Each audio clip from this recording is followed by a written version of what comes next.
Hello and welcome in. Please do not leave your luggage unattended on the station.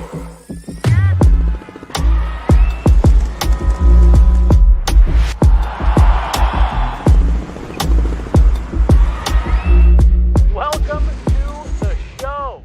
Hello, welcome back. We are back. Second intermission. Avs Wild in Minnesota. 0-0 after one. Minnesota finds a way to break through on a weird turnover, kind of a broken play, 2-0. Matt Zuccarello gets one by Mackenzie Blackwood. Meghan, I've got a note here that I'm going to get into in a second. That was another period for me that I didn't think it was terrible from the Avs. I did not like it as much as the first period. Your impressions of what we saw there in that middle frame for the Avs? It was a lot sloppier of a period, and I chalk a lot of that up to this is what the second leg of a back-to-back really looks like. Yeah. It's not always a physical fatigue, but I think mental fatigue creeps in too. And it's not to make excuses. There's plenty of game left for them to course correct from this, but just not very good decisions. Some lapses in judgment lead to turnovers, not just obviously on the goal against, but in the neutral zone prior to that, seeing some giveaways of the puck. And so I think that is an issue with attention to detail or a lack thereof in that case. And it's something that can be cleaned up, go back to the basics, simplify the game. But on the whole, you look at the numbers period by period and it's not so different. And you see the push that Colorado makes, it just in terms of trying to create more shot attempts than they did in the first period, for example, now that they're chasing the game. But the first period was better. It was just sloppy from the Avs in the second. So the note that I've got here, it feels like to me in these last three games since the deadline, one of the things that is I've just noticed, because they have, even last night against Chicago, there's been times in this game where, the ice can be tilted towards the Avs net and the other team can start to push a bit. But it feels to me, Meghan, like that the fluctuation in play, that gap has narrowed a bit. You and I have talked about a lot of what Logan O'Connor said to us a couple years ago, the if I can't bring my A game, I bring my B game. And you and I have mentioned that there have been too many times this season where the Avs haven't brought their B game. Again, they're down 1-0 here. They got to fix a few things. They got to clean some things up to get back in the lead and ultimately try to take 2 points out of Minnesota. But it does feel to me like the highs and lows, like that roller coaster is softening a bit. Yeah, it does feel steadied, and I think it's not as volatile a contrast from one to the next. I think there's glimpses of things that they do well too. Like I think their second power play opportunity is better than their first. They're running into a good goaltender and a Minnesota team that manages their lanes well. So they're not going to make it easy. I'm continuing to see things I like about that second line with Brock Nelson and Val Nichushkin creating a screen, a couple layers of a screen in the lane to the net and making it difficult for a goaltender to see. I think that feels like the type of process that's going to pay off if they continue to do those things. And it's something that you see in the first period and you continue to see in the second period. So to your point, it's not as if something has dramatically changed between these periods other than a little bit of sloppiness. And that's why I'm not wholly disappointed or frustrated with the Avs. This game is still within their reach, but they do have to take it back into their hands. Mm-hmm. That will be where the frustration exists for me with this team, because this is an important game. It's still well within their grasp, and it's not so different from what they did in the first period. They just need to get it back on track and rein it in a little bit. You and I said in the last intermission, I predicted that Brock Nelson would break through in this game. You said that you thought Ross Colton was going to be a difference maker the rest of the way. In the first 5 minutes, both of those players rang a puck off the post. In the first 5 minutes of the second period, both those players rang a puck off the post, and Brock Nelson felt pretty confident that his had actually gone in. That comes on the power play.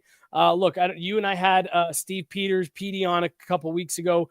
I guess that was probably about a month and a half ago at this point, talking about the Avs power play.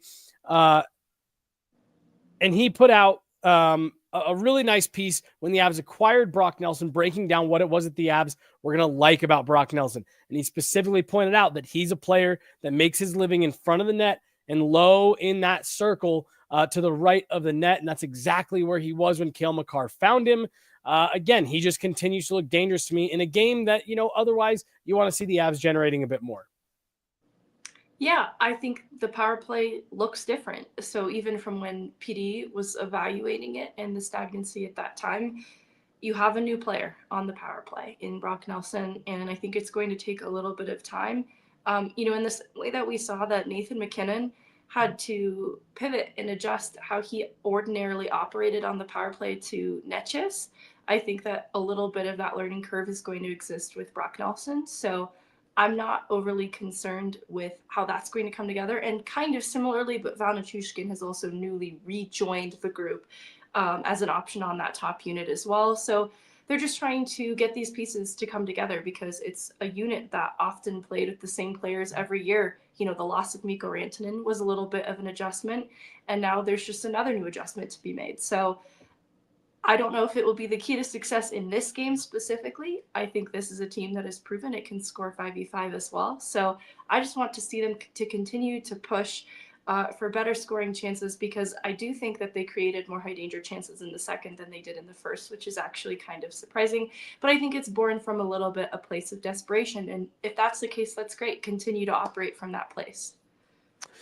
Yeah, I'm with you. This feels like a game more than ever of stick with it. Keep doing what you're doing. But look, Minnesota is going to push here in the third. They know the Avs are coming in on the second night of a back-to-back. They traveled last night. They got into their hotel late. Minnesota Wild were kind of sitting, waiting for them. Matt Zuccarello gets his 15th of the season. Goals in each of the last two games between these two teams meeting. And Gus Nyquist. Gus, I had Gus written down in my notes. Gustafsson playing very well in net for the Wild. Typically has struggled a bit against the Avs, but he looks good here tonight.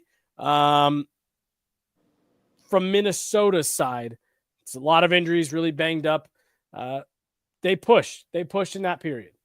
Yeah, it's funny you mentioned Nyquist, who actually was also huge on the kill for Minnesota, in addition to Gustafsson in net being a big answer for Minnesota in this game. The announcers at the start of it said, if they're going to pull through, it's going to be because of Gustafsson in net. And I am seeing some sprawling athletic saves from him sealing his post. So he's not going to make it easy. And even with players like Nelson and Nichushkin trying to take away his eyes, he's seeing pucks really well tonight. So the Avs are going to have their work cut out for them. But I liked, you kind of mentioned at the top, like Nelson and Colton hitting post or the bar. I like the way they're attempting to create. Like I see Colton and Coyle reading off of each other to try and make a passing play to the net quick with one player crashing the net. And I do think that's going to be a key to getting a goal here in the third period for the Avs, because I don't think it's going to come in a very pretty way. I think this is a team that manages their lanes so well. So they're just going to have to drive inside ice with force. And it's going to be a bit chippy because you started to see that boil over a little bit in the second period. Yep. So I do expect this to be a little bit physical in that third period. I like Kelly, a player who's come in and is hitting everything in sight, throwing the body around. I think that's going to be another component for the Avs in the third period, is playing a heavy physical game to match Minnesota's. I felt like the Avs pushed in those last few minutes there. They got back on their toes a little bit and kind of upped the urgency. I guess, one, did you see that the same way, that it felt like the Avs were trending in the right direction? And two, what else do we want to see out of them in these first few minutes here of the third period? Look, I think you want to get this game back even as quickly as possible. You don't want to stay chasing it, late into the third, having to really double shift your top lines, expending a lot of energy. Yes, you've got a couple days off here coming up, as the team's going to go straight to Calgary from here. But you don't, like I said, you don't want to be doing that chasing game for too long. No. So the energy they had in the first period, maybe it was a little bit unsustainable, but I want them to channel that jump that they had, because it was smothering to the Minnesota Wild. They couldn't really keep up with it.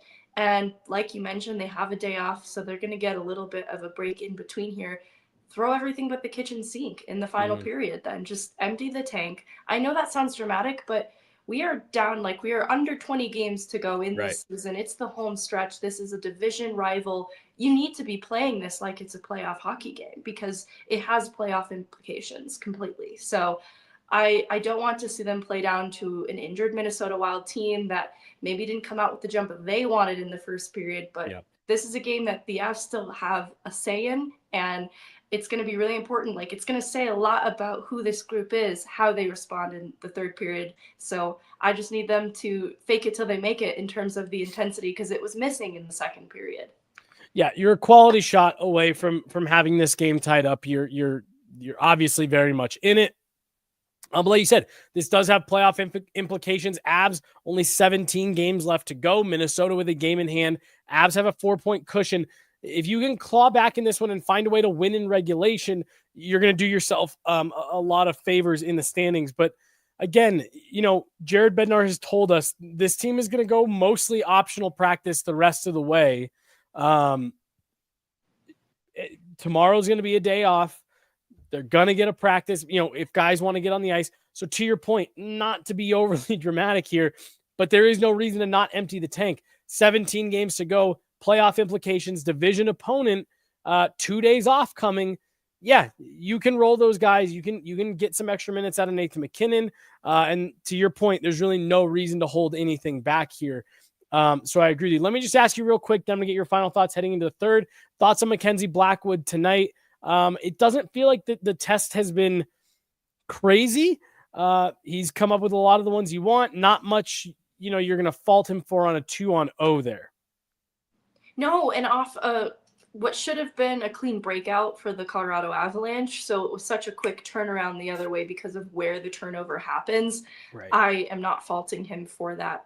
I know that maybe the overall volume hasn't been crazy intense, but if you look at the high danger opportunities, Minnesota, it favors them 8-5.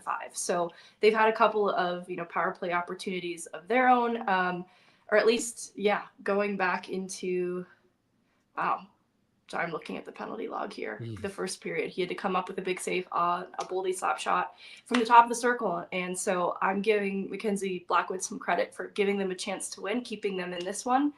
And I'm not faulting him for that goal against. Yeah, no, I'm with you. I think he's been solid again, 1 goal against. And hey, look, we've seen the Avs show in these last couple of weeks. They are capable of winning these close games. It's what you're going to need to do in the playoffs. Meghan, for me, it's just stick with it. Keep doing a lot of the same things you've been doing. Stay on your toes. Make Minnesota defend. And I think the Avs are going to be in good shape. What do you want to see out of them here in this last 20 minutes trying to get some points out of Minnesota? Yeah, don't cheat the game. It's the first 3 strides to the puck and the strides coming out of the puck. Like, don't take any second of that off. I think that's where some of the mistakes with the puck are happening. And, hold on to it too when you have it. Be strong on pucks and just, be a stronger opponent for the Minnesota Wild, because they played pretty strong in that second period. So at least, if this is going to be a tight one that you don't escape with the win, you'll feel pretty frustrated. So don't go down easy. Don't leave any reason to be frustrated and have any kind of, not regret. It's, it's a regular season game, but don't give yourself any reason to be frustrated because of something that you did or did not do. The Avs, Jared Bednar told us that they're going to change, that their identity of the team will be changing a bit. They are bigger, they are longer, they're meaner, they're stronger. So to your point, Meghan, play like that. Let's see this new identity of the Avs kind of bear itself out here and push back on a Minnesota team that's going to try to play heavy and hard here in the third period. She's Meghan Angley. I'm Jesse Montano. We'll be back post-game to break this one down. Avs down 1-0 right now. We'll see what they've got in them here. Divisional matchup, playoff implications, Avs Wild, 20 minutes to go. We'll see you after the game.